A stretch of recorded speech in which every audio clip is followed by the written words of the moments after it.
कहते हैं कि देखिए मैं लिखना तो आरंभ कर रहा हूं, लेकिन एक बात बताइए, और शास्त्रों को किसी ने नहीं समझा, किसी ने नहीं पढ़ा, किसी ने नहीं सुना, तो क्या गारंटी है कि इसको भी लोग सुन लेंगे।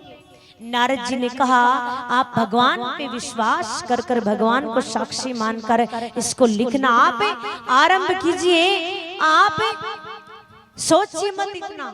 और देखिए महाराज, जिसको लिखने से पहले इतना सोच रहे थे वेद व्यास जी, आज सबसे ज्यादा उसी ने ही धर्म को बचा कर रखा है, और आज सबसे ज्यादा लोग इसी को सुनते हैं।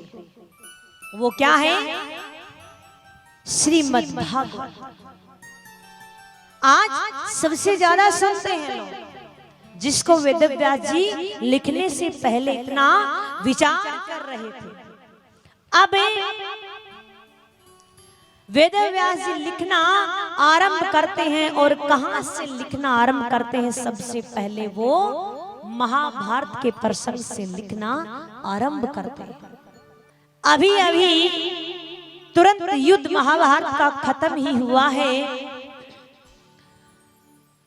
कौरवों की हार हो चुकी है, पांडवों की विजय हो चुकी है, धर्म की जीत हो चुकी है, अधर्म की हार हो चुकी है, सब कुछ खत्म हो गया है। एक पीछे बच गया है, कौन? कौन बच गया? दुर्योधन। मृत्यु से तड़प रहा, मृत्यु आ नहीं रही है। अब वो मृत्यु से तड़प रहा, उसी समय उसका मित्र आ जाता है। कौन? अश्वत्थामा। कौन आ जाता है? अश्वत्थामा आ जाता है और पूछता है, अरे मित्र सब कुछ तो खत्म हो गया, तू किसका इंतजार कर रहा है? तुझे मृत्यु क्यों नहीं आ रही?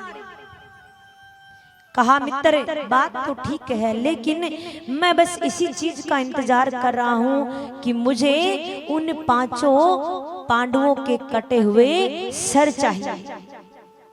बोला छोटी सी बात, ये तो मैं अभी कर दूंगा। तलवार निकालते हैं, और क्योंकि शिविर अलग अलग था, कौरवों का शिविर अलग था, पांडवों का अलग था, युद्ध अभी खत्म ही हुआ, सभी अपने अपने घर नहीं गए, अपने अपने शिविर में रुके हुए हैं। रात्रि का समय, तलवार हाथ में लेकर जाते हैं उनके शिविर में। अब पांचों पांडव भी वहीं सोए हुए हैं, और उनके 5 पुत्र भी वहीं उसी शिविर में सोए हुए हैं। लेकिन कन्हैया को सब पता है, कन्हैया को आज नींद नहीं आ रही, कन्हैया को ये पता है कि आज कुछ ना कुछ अनहोनी होने वाली है। अब अर्जुन करवट बदलता है, देखता है कन्हैया बैठा है। कहा केशव आप सोए नहीं? अर्जुन ने कहा नहीं। अर्जुन से कहा नहीं अर्जुन, आज मुझे नींद नहीं आ रही है, अपन को यहाँ से चल देना चाहिए। पांचों पांडवों को उठाकर वहां से कन्हैया चले जाते हैं। पीछे से तलवार लेकर आते हैं अश्वत्थामा, और उनकी जगह लेटे हुए थे उनके 5 पुत्र।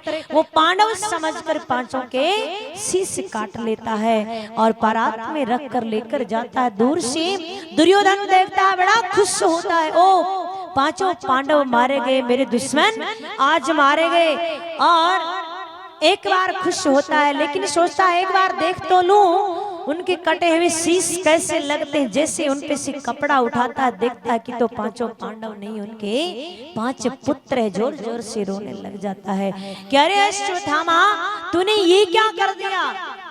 तूने तो हमारा वंश ही नष्ट कर दिया, तूने ये क्या कर दिया? हमारा पिंडदान कौन करेगा? यही तो बचे थे आखिरी में। दुखी होता है और दुख के कारण उनकी मृत्यु हो जाती है।